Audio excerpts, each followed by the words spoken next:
শীতকালীন পিঠে খেতে কিন্তু বেশ মজা লাগে। তো গরম গরম চিতই পিঠের সাথে কিন্তু খেজুর গুড়ের রস দিয়ে কিন্তু বেশ খেতে লাগে। কে কে পিঠে খেতে ভালোবাসো অবশ্যই কমেন্টের মাধ্যমে জানিও। আজ কিন্তু 2-3 রকমের পিঠের রেসিপি নিয়ে তোমাদের সামনে চলে আসলাম।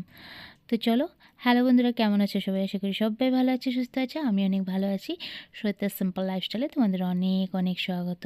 তো চলো, আমি কিভাবে পিঠেগুলো করলাম সেটাই তোমাদের সাথে একটু শেয়ার করব। আশা করি ভিডিওটা তোমাদের ভালো লাগবে। আর যদি ভালো লেগে থাকে অবশ্যই চ্যানেলটি সাবস্ক্রাইব করে নোটিফিকেশান বেলটি অল করে দিও। লাইক কমেন্ট শেয়ার অবশ্যই একটা করো। তোমাদের একটি কমেন্টে আর একটি লাইকে কিন্তু আমাকে অনেকটা উৎসাহ জাগায়। তো চলো, সঙ্গে থাকো। দেখো, প্রথমে আমি কিন্তু ভিজে চাল চালটা সকালবেলা একটু ভিজিয়ে রেখে দিয়েছিলাম। তো চালটা দেখো এভাবে গোলা করে, আমি কিন্তু শুকনো গোলা দিয়ে পিঠে করছি না।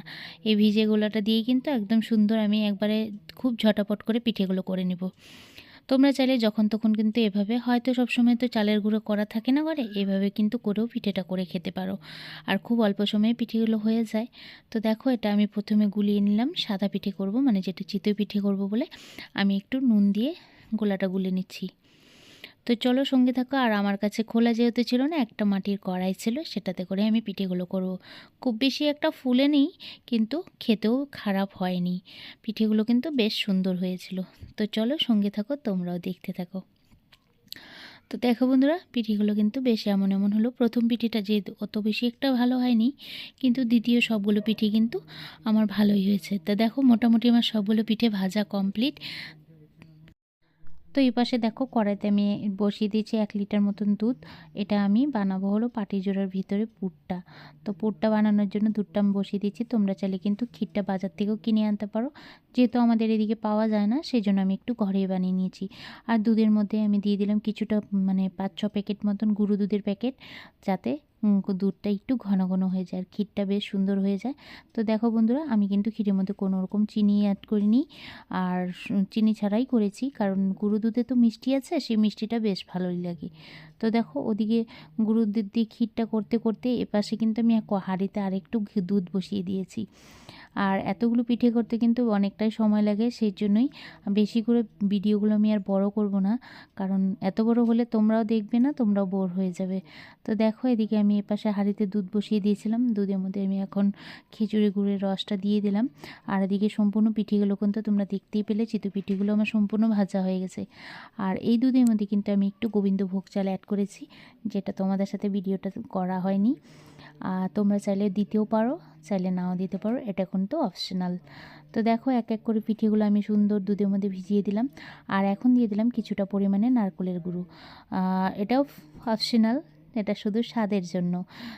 নারকেল গুঁড়োটা দিলে কিন্তু বেশ স্বাদ লাগে। আর ফ্রেশ নারকেল থাকলে তোমাদের কাছে সেটাও দিতে পারো। আর এদিকে দেখো, পাটি জোড়াগুলো করার জন্য আমি করে নিয়েছি চাল গুঁড়োটা। আবার একটু চাল গুঁড়ো করে এর মধ্যে কিন্তু পরিমাণ মতো 1 বাটি মতন ময়দা মিশিয়ে দিয়েছি। তো তোমরা যে যেভাবে করতে চাও, এটা হলো চটজলদি পিঠে। তোমরা চাইলে যখন তখন কিন্তু এভাবে চাল ভিজিয়ে রেখে পটাপট করে পিঠেটা করে খেতে পারো। এর মধ্যে দিয়ে দিলাম আমি আবার আরেকটু গুড়ের রস দিয়ে সুন্দর করে পাটিজোড়াটা ভালো করে ঘুরিয়ে ঘুরিয়ে নিয়ে গোলাটা ভালো করে করে নিলাম। তো দেখো, পিঠেগুলো ভাজতে বেশ রাত হয়ে গেল।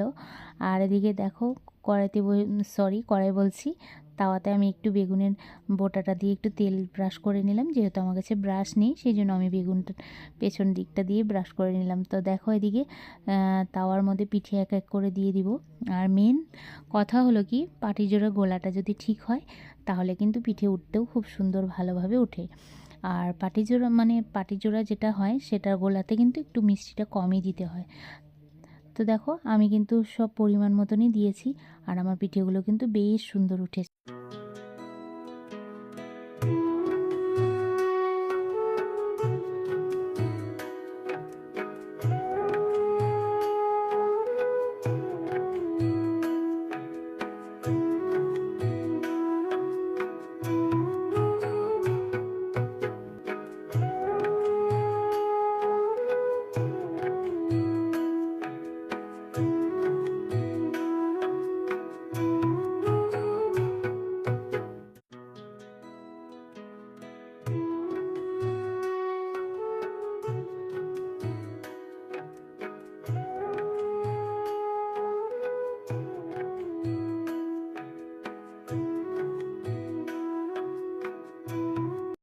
চলো আজকের মতো আসছি, আগামীকাল চলে আসবে নতুন আরেকটি ভিডিওর সঙ্গে। ততক্ষণ পর্যন্ত তোমরা সুস্থ থেকো, ভালো থেকো।